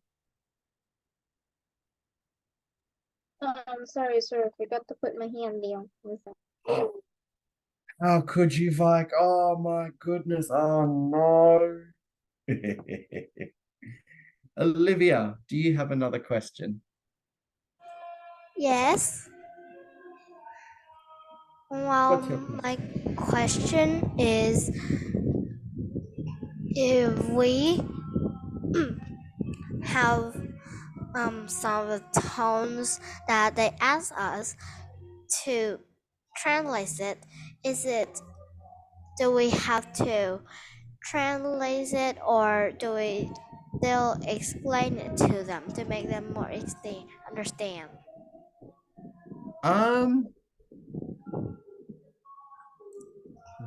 So good question. So with the tone of the speech, so no, you definitely should not have to translate it. So there are so the main factor that will determine the tone of your speech is the situation. So what are you speaking about? Is it is it something sad? Is it something happy? Is it something that makes you angry? So that's the tone of your speech. Is it a speech that you've written because you're angry? Is it a speech that you've written because you're happy? Yeah. What are the emotions you are trying to deliver to your audience, basically? That's tone. Kelvin. Yes, I would like to ask you that, is the tone depending on the speaker's voice? No. So, all right, so I'm just going to throw a few different situations at you. Tell me how you think the speech should sound in that situation. How should, Mr. Kelvin, how should a speech sound if I was giving it at a funeral? What sort of tone should a speech have if I'm delivering it at a funeral? I think that's um, let me think. How would you feel if somebody died? Somebody that was close to you. How would you feel if they died? Sad. Exactly. So if you were delivering a speech at a funeral, you would probably aim to make the tone of that speech sound a bit sad or maybe a little bit deeper than you normally would make a speech. Just the same as if you are trying to make people feel better, what do you think the tone of that speech might be? If you're trying to make them feel better. Actually, maybe we use the happy voice. Very good. You would want to make your speech sound happy. You'd make it, you'd want your speech to sound uplifting. Yeah, to get people maybe excited or laughing or happy, feeling better. You'd want a more happy tone to your speech. Guys, if you do need to leave the meeting now, we're not that far away from finishing, but if you do need to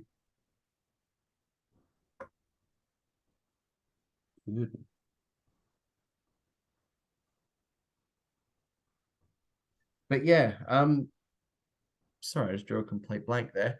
But yeah, so your tone, yeah, just drawn a complete blank there. My apologies. Jessica, do you have a question? Yes. If we are not using hand gestures or do them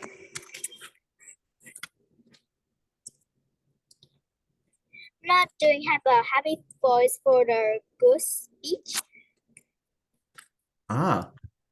Good question. So your aim as a public speaker is to make your speech seem as natural as possible.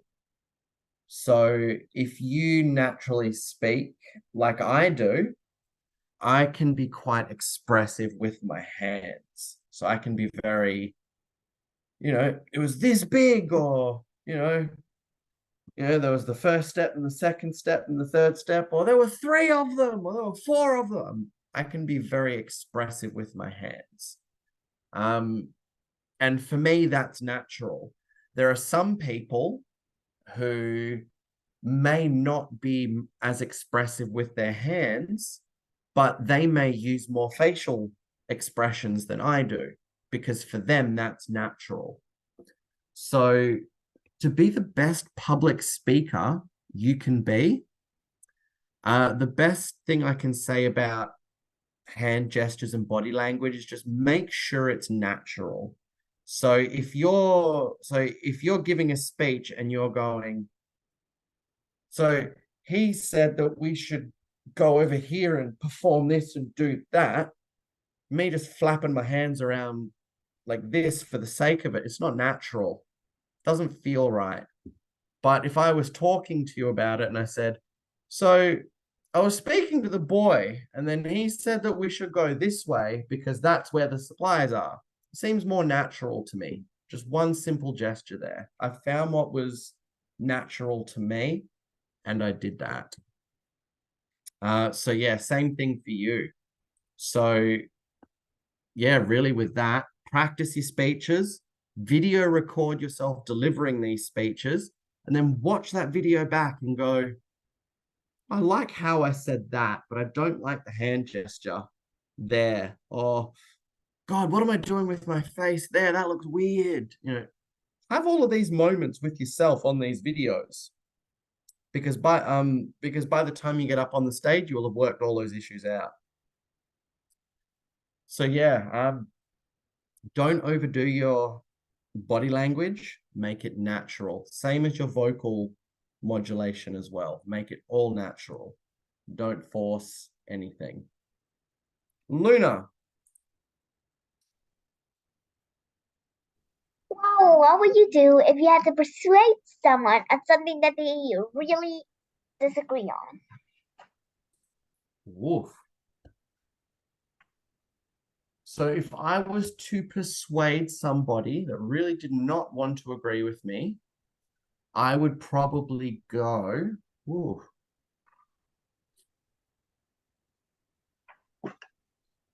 In an ideal world, I would like to know what kind of person they are. Are they emotional or are they logical? And then if they were emotional, I would try and I suppose I would try and work on getting them to feel how I want them to feel, so that they will agree with me based on an emotional decision. They'll go, oh, this feels horrible. I agree. This needs to change. Or if they were more logical, I would try and find strong evidence and strong arguments to convince them. So while, let me say this, these techniques, they're quite general. So the more you get used to them, the more you experience them and use them, the more you will understand how to use them. But in the very beginning, it's kind of like, how do you know if your audience is going to be more emotional or more logical? How do you know any of these things? But yeah, so in general, I would say try and prepare for both sides as well as possible. But in general, persuasion generally only tends to work if the person wants it to work.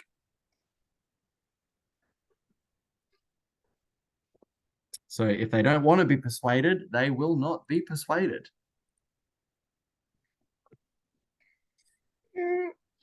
Guess so.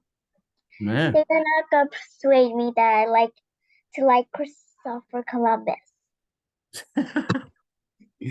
So again, so I mean, if I really, really, really tried hard, I probably could put in a legitimate effort to get you to appreciate Christopher Columbus.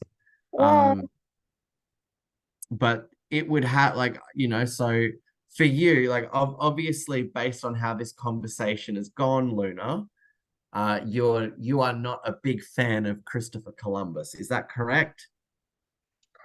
Let's just say I was never a big fan of Christopher Columbus, but And that's fair enough. So but I just totally put on my naughty list after I watched the TED video. Now, so the way you're talking about it, so you specifically, you strike me as more of a logical person than an emotional person, because you're not sitting there going, but he did this and oh my God, like I can't believe it. I'm so upset. I can't believe that's so horrible. You're not acting like that. You're speaking very, you know, I'm not a big fan of Christopher Columbus, you know, like you're very, very logical and very calm about it. I would probably try and make as strong a case as possible based on evidence.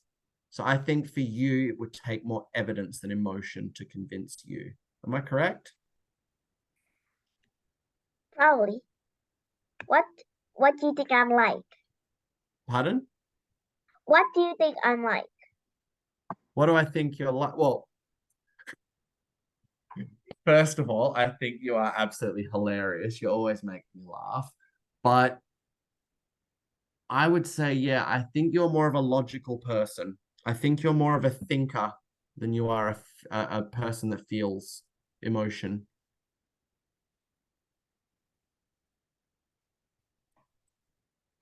So that's my psychological analysis there. Okay, so we've got time for a few more questions, guys. Then we'll finish up. Victoria. Okay, so my question is, What do you do if you what do you do if you get sunburned? Sunburnt? I would apply a lot of aloe vera and then lay in bed and cry while I feel the pain. I That's what I cooked would do. you. That's what I would do. Put on I aloe vera, cooked you lay in the chat. I and then cooked you after in the chat.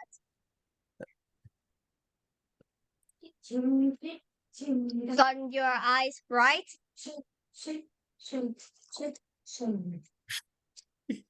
I am apparently the wavy handy. I am a fan of Harry Potter. I'm just reading through all of these things here, all of these messages. Yeah, that's right. I just get you sunburned when I was in the chat. Yep, you look hilarious. I cannot keep.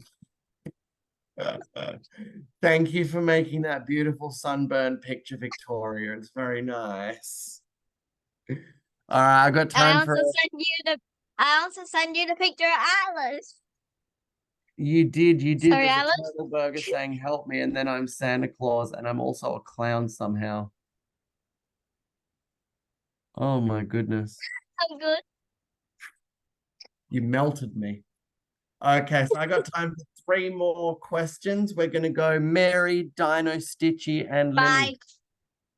Thank you, Victoria.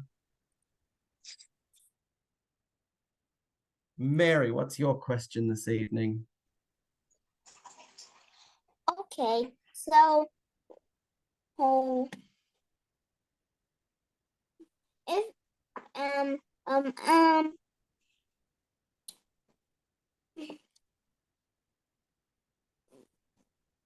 I asked you a question, okay? So what if you tell a story with everyone and go to sleep? Like, what does you do? What happens if everyone goes to sleep during your speech? Yeah. I can guarantee you that that will never, ever, ever, ever happen.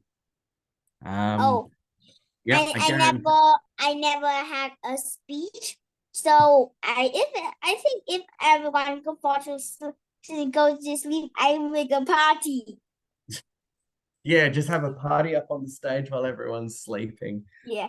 But no, so like I think out of every public gathering I've ever heard about or seen or watched on a video or anything, I think I've only ever seen one person ever fall asleep ever. What? Who is that? It was a fan in the audience of a stand-up comedy show. I think they just had a really long day at work and they fell asleep in the audience, but the comedian absolutely just roasted this guy. Just joke after joke after joke. Basically making this guy feel sorry that he fell asleep in class. But yeah, so I guarantee you, but yeah, I guarantee you, like people won't fall asleep in your speech. They won't. Yes and no, but my sister, sometimes my sister is so impatient. I'm talking, but she ran away and play with another one. That's what. But I never see my sister. My sister always do that. Well, my best advice Only she there, had a television and I was speaking. She was just watching the television and not looking and not hearing my speech. well, my advice there would be, I had it and then I just blimmin' forgot it. So yeah, my advice there would be is that like no one's gonna come to your speech just to fall asleep. Yeah. So yeah, that honestly wouldn't even worry about it. Just would not even. Teacher, my uncle, I did. Do you have a sister or brother? No, I'm an only child. No How old brothers, are no you? sisters. How old am I? I'm 33 years old. What? Yeah, I know, right? Yeah. Thank you very much for your questions, Mary. Yes. Dino Stitchy, second from last. At first, I think you can call me Dino instead.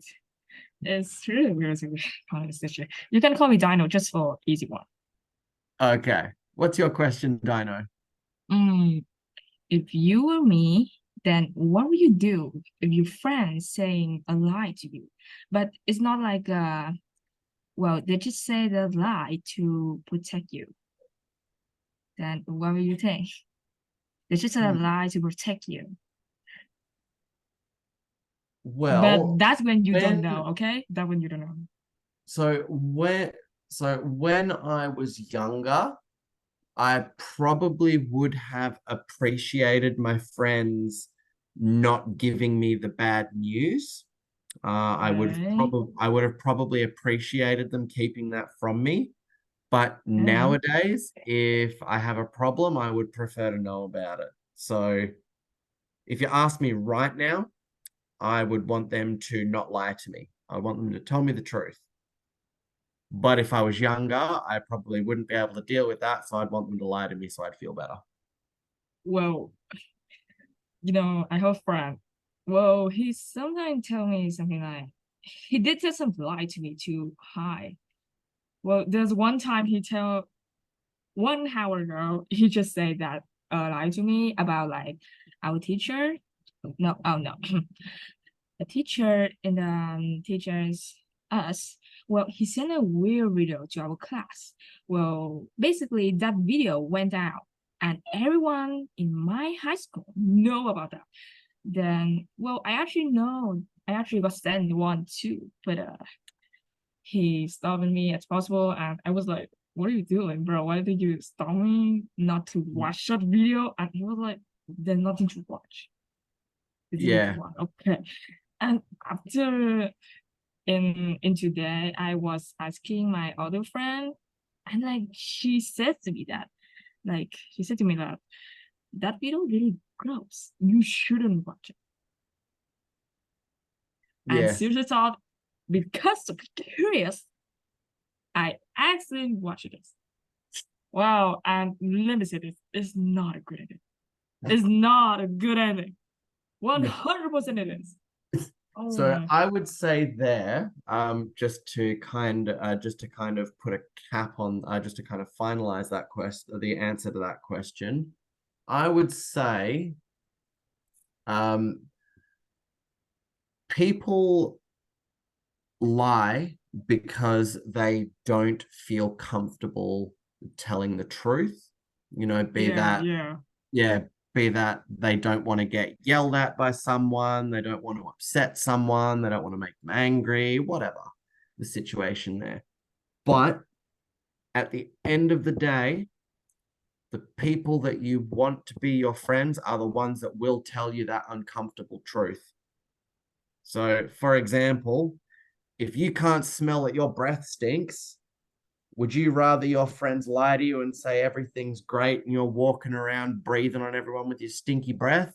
Or would you prefer them to go, dude, your breath stinks, pop a breath mint, and then you got fresh breath? That's just a real strange example there, but yeah, you want friends that will tell you the truth, even if it's not what you want to hear. With my friend, he clearly speak them out. Holy heck, he really say them out with no lie. So, he really say that to everyone in my class. Oh my fuck, that was like, I'm really embarrassed. Oh so my this God. friend of yours will tell you the truth, even if it's not what you want to hear? Yes, he totally told me the truth. This person is a real friend to you. This person is a real friend but to that you. too much gentle, that too much. My God. Put it this way, the harsher they are about something like that with you, the more they care. So, because like you get those people that they don't want to hurt your feelings because they don't want to deal with the fact that you may get upset about something. So they won't tell you the truth. But then you'll get this friend like this one you've just mentioned that, you know, doesn't care really about how you feel because they want to tell you this thing because it's the best thing for you. That's the friend that you want. Well, I have two friends. One is a person who really, well, they're like, well, what can I say with them? Yo, really, I really don't want to say some bad thing about them right now because like one of them is behind me right now. Oh, don't Wow. that actually Seriously, they're behind me right now, and then okay. I won't go into specifics because the language really is not appropriate for a classroom full of lovely children. But Yeah. I actually find that the friends of mine that will tell me Okay.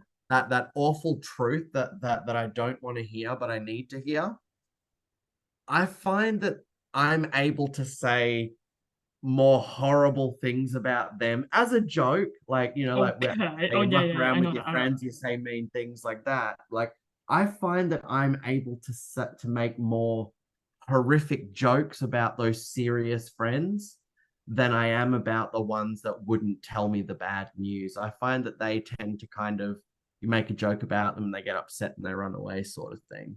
But yeah, I actually find that those real friends will take and make the best jokes with you. Yeah, we might find. I mean, I'm really familiar with him telling you the truth, but too much truth about it. Really. Yeah. I don't think I'm gonna familiar with it soon, or maybe I'm gonna stay with it forever. Probably. Oh boy. Yeah. All right. So before we finish, are there any last, hang on a tick.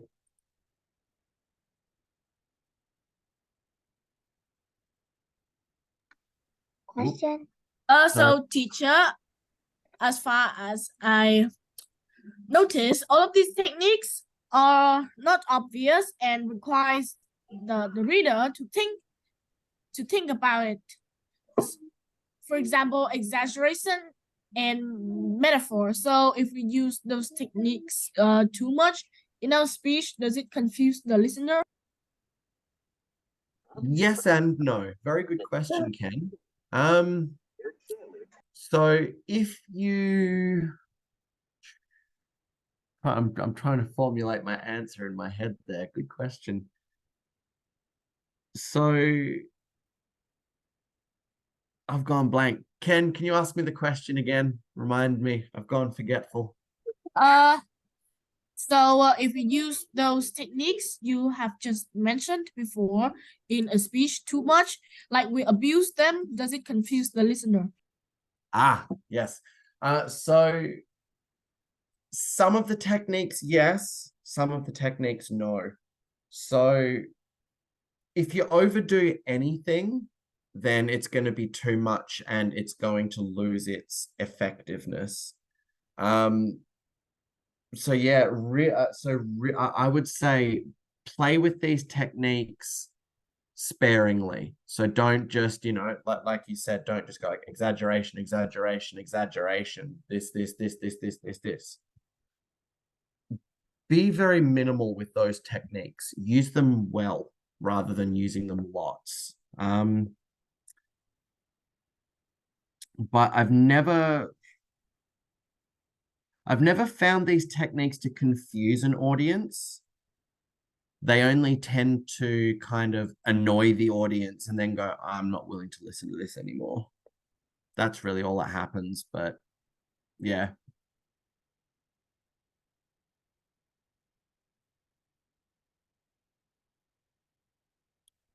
Okay, so that will do it for this evening, guys. Wow, so we've done about 2 hours worth of class tonight, guys. We did absolutely fantastic. So I'm going to post your homework in the Zalo group. And I'm going to take Luna's question before she went crazy. But yeah, so you are welcome to leave if you need to. Class is over. So good night, everybody. See you all next week. What's your question, Luna? Yellowtown. Well, would you rather believe some? Well, how does it? What would it take for you to believe something that you really disagree on? Ooh. Yellowtown, Ooh.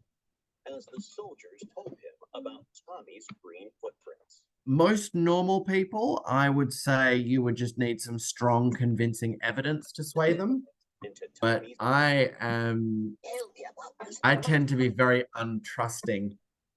So you would probably need to like a lot of evidence, a lot of strong arguments for me. Basically, nothing that I could turn around and say, yeah, but what about this? Like you would need concrete evidence for me, I think. want to be thrown into a yellow cell. Well, what would it take for you to believe that Columbus is bad? Ooh. I don't know. Oh. I can think of only one possible I don't know. But one thing I will say to you, Luna, is that keep in mind that by today's standards and today's beliefs, nervously. yeah, absolutely, Christopher Columbus probably wasn't a very good guy. But if you judge him by